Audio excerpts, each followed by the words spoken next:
In today's video, I'm going to teach you how to use Asana for request tracking. By the end, you'll have a clean AI-generated project you can use to capture, organize, and monitor incoming requests from your team or stakeholders. Start on your Asana home. This is your central dashboard where you can quickly jump into work and see what needs attention. From here, move your focus to the left sidebar and open the Projects area. This is where all of your workspaces and project folders live, and it's the fastest way to create a dedicated space for managing requests. Next, choose New Project.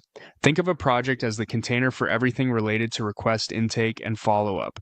Creating a separate project keeps your requests centralized, searchable, and visible to the right people rather than scattering them across tasks or messages.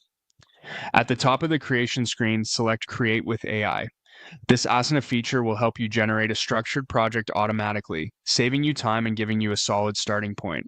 It's especially useful if you want best practice sections and task ideas without building everything manually. In the prompt field, type, create a request tracking. Keep it short and clear. If you like, you can refine the wording to reflect your context, such as create a request tracking project for design requests, but concise prompts work well. The key is telling the AI you want a space to collect requests, move them through a workflow, and mark them complete.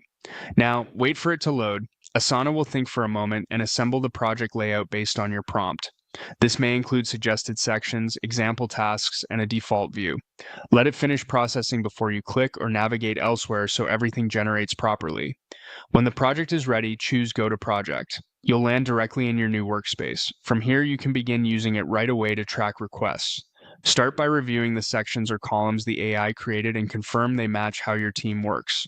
If you see a backlog or intake section, that's where new requests will go first. As work progresses, you can move tasks forward through the workflow and keep an eye on status. That's it, you've set up a request tracking system in Asana using the built-in A. This simple flow gets you from a blank slate to a working project in minutes, so you can focus on responding to requests rather than building structure from scratch.